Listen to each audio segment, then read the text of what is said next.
बिस्मिल्लाहिर्रहमानिर्रहीम। गुमनाम हीरो के मुअज़्ज़ज़ नाज़रीन, अस्सलामु अलैकुम। दोस्तों, लाइक ज़रूर कर दिया करें, शुक्रिया। आइए चलते हैं कहानी की तरफ। बादशाह का नाम बशीर खान था। 16-17 साल की उम्र में उसे कमीन जात की एक लड़की के साथ मोहब्बत हो गई। ये पाक मोहब्बत थी। बादशाह ने सबको बता दिया कि वो इसी लड़की के साथ शादी करेगा। उसके बाप ने इसकी शादी अपनी जात की एक लड़की के साथ तय कर दी। निकाह के वक्त उसने तमाम बारात से कह दिया कि वो इस लड़की को कबूल नहीं करता। देहात में इतनी बेइज्जती कौन बर्दाश्त करता है, वो तो ऊंची जात के लोग थे। बादशाह ने अपना घर में दंगा फसाद ही देखा था। जिस घर में 2 बीवियां और इतने सारे सौतेले बहन भाई हों और जहां जायदाद भी मौजूद हो, वहां अमन नहीं रह सकता। बाप के पास प्यार और सुलह सफाई थी ही नहीं, वो सिर्फ गाली गलोच और पिटाई करनी जानता था। बादशाह इसी दंगा फसाद में प्यार और शफकत के बगैर पलकर जवान हुआ था। उसने निकाह के वक्त अपने बाप की नाक काट दी तो बाप और बड़े भाइयों ने वहीं पीटना शुरू कर दिया। उसने फिर भी हाँ न की। बाप ने उसे हुक्म दिया कि वो यहीं से जहां जी चाहे चला जाए, अपने घर न जाए। बादशाह का छोटा भाई, जिसकी उम्र अभी 16 साल पूरी नहीं हुई थी, बारात के साथ था।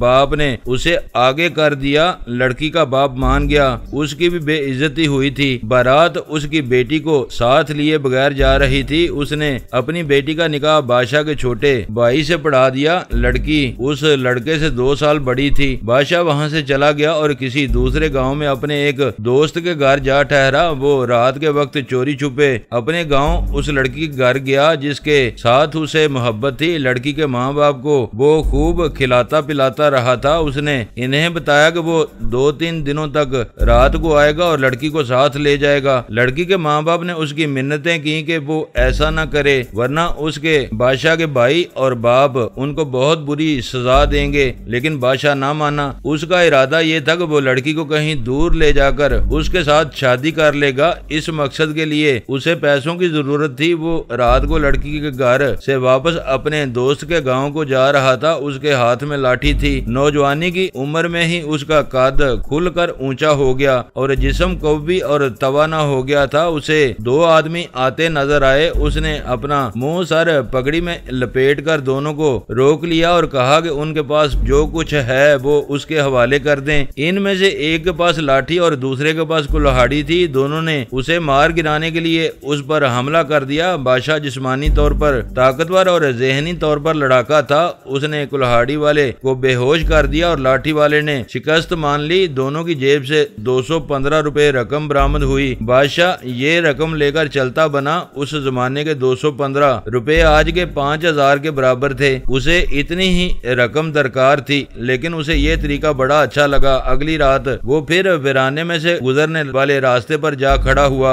और रात के पिछले पहर उसे एक आदमी गधी पर सवार कहीं जाता मिल गया। उसे लाठी से डराकर उसने उसकी जेब खाली कर ली। ये रकम 27 रुपए थी। इससे अगली रात बादशाह अपने गांव उस लड़की के घर गया। लड़की से कहा कि चलो मेरे साथ। वो उसे दिलो जान से चाहती थी। उसके साथ चल पड़ी। लड़की के माँ बाप और भाई गरीब और छोटी जात के लोग थे। वो आंसू बहाने के सिवा कुछ न कर सके। बादशाह और लड़की गांव से कोई मील 1.5 मील दूर गए होंगे कि पीछे से 5-6 आदमियों ने उसे जा लिया। इनमें से एक उसका बाप था, दूसरा चचा और बाकी भाई थे। जाहिर है लड़की के बाप ने इन सब को बताया होगा कि बादशाह उसकी बेटी को साथ ले गया है। इन्होंने बादशाह को रास्ते में जा पकड़ा और उसे लाठियों से इतना पीटा कि वो बेहोश हो गया। होश में आया तो सूरज ऊपर आ गया था और वो अकेला वीराने में पड़ा था। लड़की गायब थी। वो तो बादशाह को कत्ल कर गए थे। बादशाह गिरता पड़ता अपने दोस्त के घर पहुंचा। दोस्त ने उसे थाने चलने को कहा, मगर उसने इनकार कर दिया। वो 1 महीना चारपाई पर पड़ा रहा। इस दौरान उसे पता चला कि इस लड़की की शादी उसकी जात के किसी लड़के के साथ कर दी गई है। बादशाह के दोस्त ने उसे कहा कि वो इंतकामी कार्रवाई करे और लड़की को भगाकर ले आए। बादशाह ने कहा कि नहीं, जिस किसी के साथ भी उसे ब्याह दिया गया है वो बेकसूर है। उसने लड़की को अगवा तो नहीं किया, इसलिए वो इन लोगों को अब परेशान नहीं करेगा। पूरी तरह ठीक होने के बाद बादशाह इस गांव में आ गया जहां वो मुझे ले जा रहा था। उसका अपना गांव वहां से कमोबेश 30 मील दूर था। उसने रहजनी को ही पेशा या शुगल बना लिया। मेरा ख्याल है कि उसे जब बाप और भाइयों ने लाठियों से मारा था उस वक्त उसके सर पर लाठियों की ऐसी ज़रबें पड़ी जिनसे उसके दिमाग को नुकसान पहुंचा। ये नुकसान ठीक ना हो सका। ये इसी का असर हो सकता था कि उसने रहजनी को ही जिंदगी का मकसद बना लिया था। लेकिन उसकी बातों से और उसने जो असूल बना रखे थे उनसे वो अक्लमंद लगता था। उसे रहजनी करते 15 साल हो गए थे और वो बादशाह डाकू के नाम से दूर दूर तक मशहूर हो गया था। इस अरसे में सिर्फ 3 मरतबा पुलिस ने उसे घर से पकड़ा, लेकिन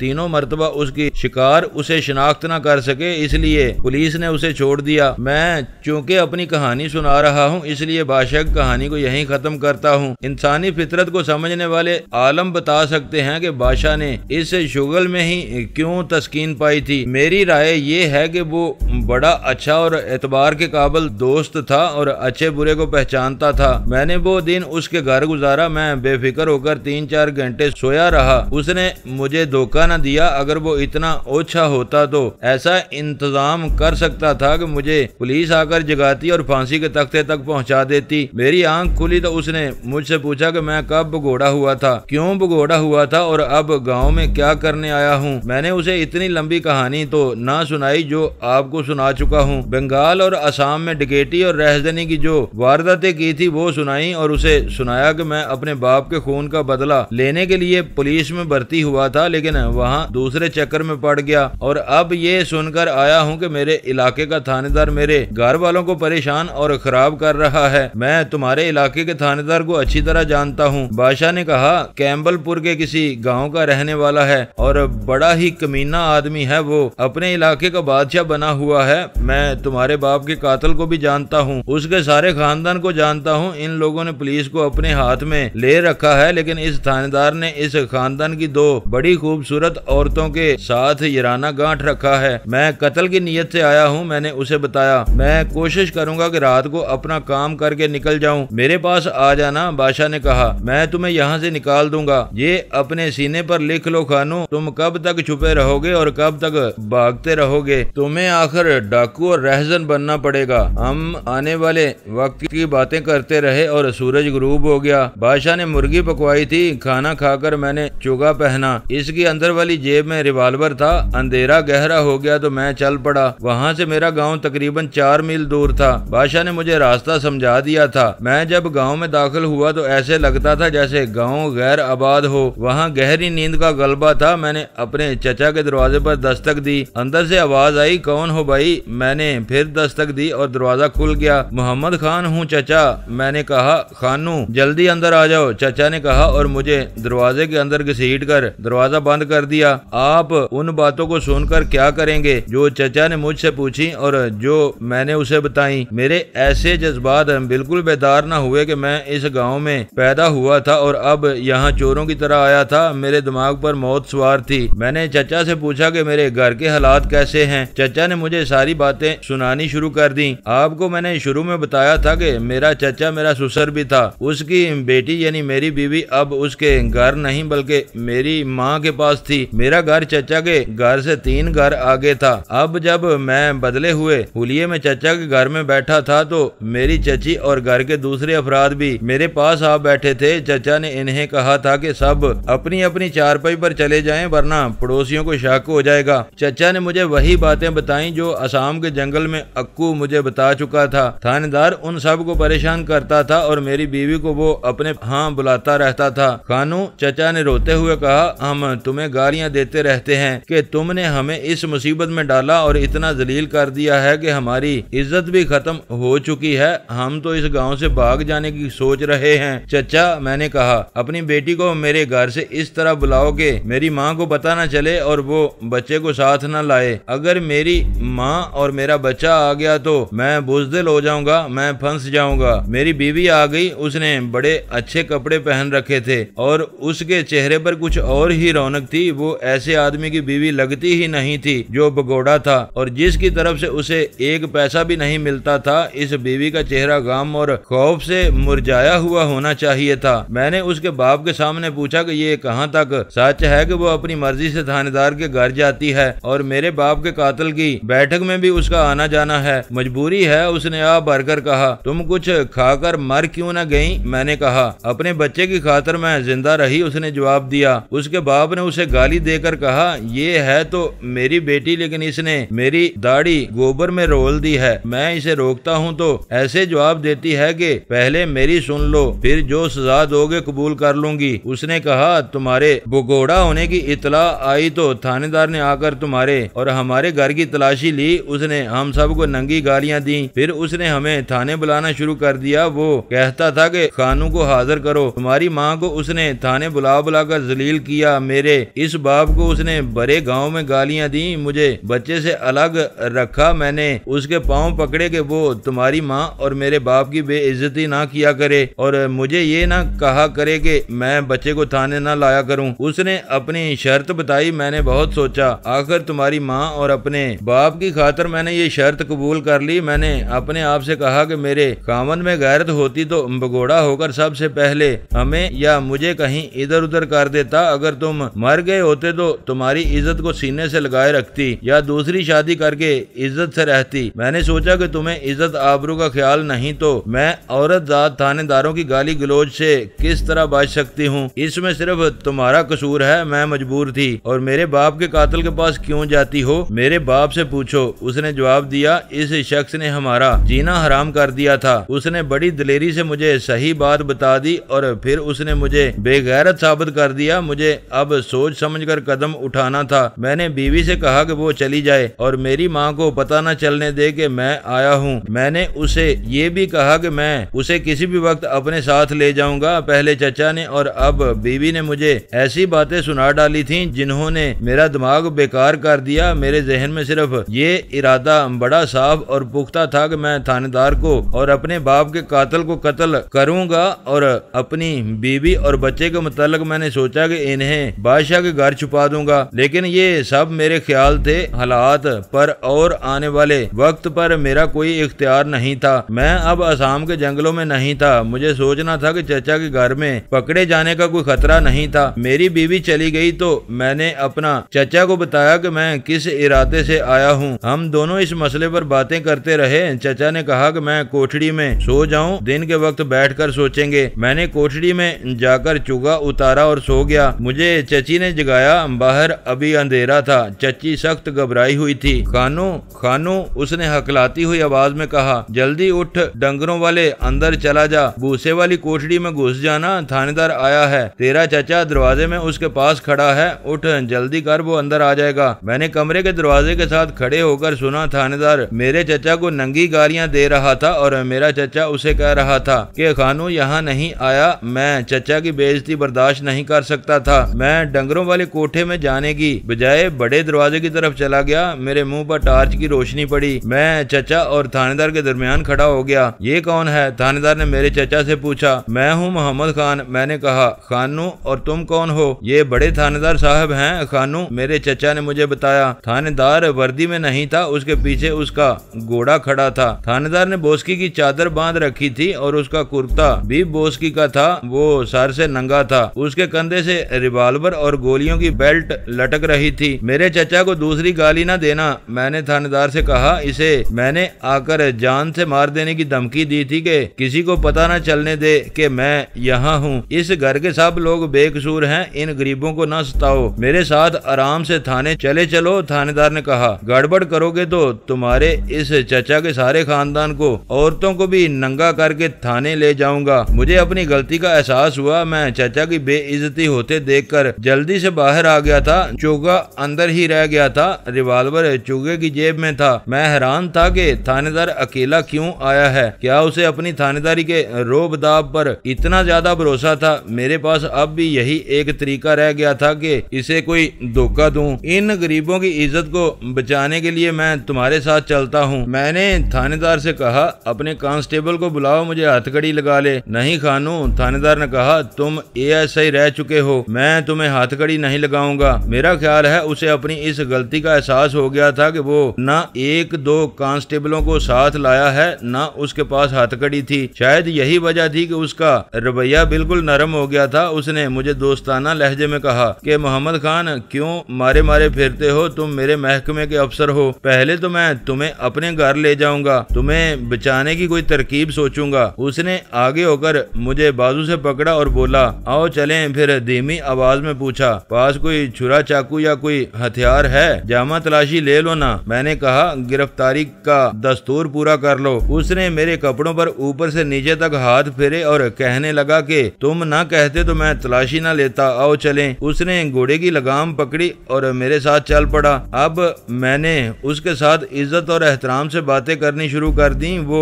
इस इलाके में खान साहब कहलाता था। खान साहब, मैंने उससे पूछा, आप इतने पुराने थानेदार हैं, मुझ जैसे भगोड़े मुजरम को पकड़ने के लिए आप अकेले क्यों चले आए थे? जो ही इतला मिली मैंने घोड़े पर जीन डाली और इधर का रुख कर लिया। उसने कहा, लेकिन तुम्हें देखकर मेरे दिल पर ऐसा असर हुआ कि मैंने कहा कि अच्छा हुआ मैं हथकड़ी नहीं लाया था। वो मुझे अब प्यारी प्यारी बातों की हथकड़ी पहनाने की कोशिश कर रहा था, फिर भी उसने सच्ची बात कह दी। मैं जल्दी में सब कुछ भूल गया था। दिमाग पर यही एक ख्याल सवार रहा कि सुबह से पहले तुम निकल न जाओ। मुझे ये सवाल परेशान कर रहा था कि मुखबरी किसने की है? बादशाह डाकू के सिवा और कौन हो सकता था? बादशाह की बातें याद आती थी तो यकीन नहीं आता था उसने मुझे धोखा दिया है। शायद गांव के किसी आदमी ने मुझे देख लिया होगा। मेरी बीवी तो मुझे गिरफ्तार नहीं करा सकती थी। मैं थानेदार पर अपना एतमाद कायम कर चुका था। हम गांव से तकरीबन 1.5 मील दूर वीराने में जा रहे थे। रात का पिछला पहर था, चांद निकल आया था। खान साहब, मैं आपका कैदी हूँ। मैंने उसे कहा, आपने मेरी इज्जत की है, मैं मर्द का बच्चा हूँ, आपको धोखा नहीं दूंगा, पूरा इकबाले जुर्म करूंगा। मुझे सिर्फ ये बता दें कि आपको मेरे यहाँ आने की इतला किसने दी है? तुम्हारी बीवी ने, उसने जवाब दिया। गलत बात ना करो खान साहब, मैंने कहा, मेरी बीवी ऐसा नहीं कर सकती। इसने साबित करने के लिए कि मुखबरी मेरी बीवी ने की है, कुछ ऐसी बातें कह दी जो एक खामन को अच्छी नहीं लगा करती। मैंने उसे कहा कि वो ऐसी बातें न करे जो मैं बर्दाश्त न कर सकूं। देख खानू, वो थानेदारी के रोब में आ गया तो मुझसे भाग नहीं सकता। मेरे पास घोड़ा भी है, रिवाल्वर भी है और चांदनी बड़ी साफ है। हुक्मनामे में लिखा है कि तुम्हें जिंदा या मुर्दा गिरफ्तार करना है। मैं तुम्हारी बीवी को तुम्हें पकड़वाने का 5,000 रुपया इनाम दिलाऊंगा और तुम्हारी लाश अफसरों के हवाले करूंगा। अब मुझे मरना था या इस थानेदार को? मैंने उसे फिर चकमा देने की कोशिश की। खान साहब, मैंने बुजदिलों की तरह या हथकड़ी में जकड़े हुए चोर की तरह इल्तिजा के लहजे में कहा, आप उल्टी सीधी बातें न करें, वो अब मेरी बीवी है। उसने कहा, सिर्फ निकाह नहीं पढ़ा मैंने, उसे 6-7 दिन ना बुलाऊं तो खुद मेरे पास आ जाती है। मैंने उसे गांव की थानेदारनी बना दिया है। मेरा खून उबलना शुरू हो गया। मैंने अपनी बीवी के जुर्म की मजीद तस्दीक के लिए थानेदार के साथ ऐसा रवैया रखा जैसे मैं उससे डर रहा हूँ। आप ठीक कहते हैं खान साहब, मैंने डरे और हारे हुए लहजे में कहा, मैं आपका क्या बिगाड़ सकता हूँ? मैं इसलिए आपकी बात पर एतबार नहीं कर रहा कि औरत जात आधी रात को अकेली आप तक कैसे पहुँची होगी। वो खुद नहीं आई थी। उसने कहा, उसने चौकीदार को भेजा था। उसने चौकीदार को घर से जगाया और उसे कहा कि फौरन खान साहब के पास जाओ और मेरा नाम लेकर कहना कि मेरे बाप के घर आ जाए, भगोड़ा फंदे में आ गया है। मैंने घोड़े पर जीन कसी, रिवाल्वर उठाया और घोड़े को एड़ लगा दी। उस वक्त हम रुके हुए थे और वो मेरे बिल्कुल सामने खड़ा था। खानू, उसने एक हाथ मेरे कंधे पर रखकर कहा, जिसे तुम अपनी बीवी कहते हो वो तुम्हारा नाम लेकर थूक देती है, वो तुम्हें बेगैरत समझती है। तुम इतनी खूबसूरत बीवी के काबिल नहीं हो। वो मेरी बीवी है और बहुत खुश है। मेरे दोनों हाथ बिजली की तेजी से उसके गले का फंदा बन गए। वो तनुमन था, लेकिन गुस्से और इंतकाम ने मेरे हाथों को लोहे का शिकंजा बना दिया। मैंने अपने दोनों अंगूठे उसकी शह रग के दोनों तरफ रखकर दबाए। वो बुरी तरह तड़पा। उसके हाथों ने मेरी दोनों कलाइयां पकड़ रखी थी। मेरे हाथों का शिकंजा और ज्यादा तंग हो गया। फिर उसके हाथ, जिन्होंने मेरी कलाइयां पकड़ रखी थी, नीचे उसके पहलुओं के साथ गिर पड़े और उसका सर बेजान होकर एक तरफ झुक गया। मैंने उसे छोड़ दिया। वो गिर पड़ा। मैंने देखने की कोशिश न की कि वो मर चुका है या नहीं। मेरे दिमाग में एक तरकीब आ गई जिससे उसकी मौत का बायस कुछ और बनाया जा सकता था, हालांकि मुझे ऐसी जरूरत नहीं थी। मैंने वहां से निकल जाना था। थानेदार का घोड़ा करीब ही खड़ा था। मैंने थानेदार को पांव से पकड़कर घोड़े तक घसीटा और उसका पांव रकाब में डालकर इसकी एड़ी रकाब में से गुजार कर आगे कर दी। इस तरह उसका पांव रकाब में फंस गया। मैंने एक वजनी पत्थर उठाकर घोड़े की पीठ पर दुम के ऊपर जोर से मारा। घोड़ा बिदक कर भागा। मैंने उसके साथ दौड़कर उसे 3-4 पत्थर मारे। घोड़ा सरपिट दौड़ पड़ा। थानेदार का पांव रकाब में फंसा हुआ था। वो घोड़े के साथ जमीन पर घिसटा जा रहा था। नीचे नुकीले पत्थर थे। जमीन ऊंची नीची थी। थानेदार की लाश उछलती और गिरती थी। मुझे मालूम था कि उसकी लाश बहुत दूर से बरामद होगी और पहचानी नहीं जा सकेगी। उसके जिस्म का गोश्त बाहर आ चुका, पेट फटकर खाली हो चुका होगा। घोड़सवारी करने वाले जानते हैं कि घोड़ा बिदक कर बेलगाम हो जाए यानी काबू में ना आए तो सवार रकाबों से पांव जरा पीछे कर लेते हैं। ऐसे 2 हादसे मेरे सामने हुए थे। दोनों के घोड़े बिदक कर सरपिट दौड़ पड़े। दोनों का एक एक पांव रकाब के आगे सिरक गया।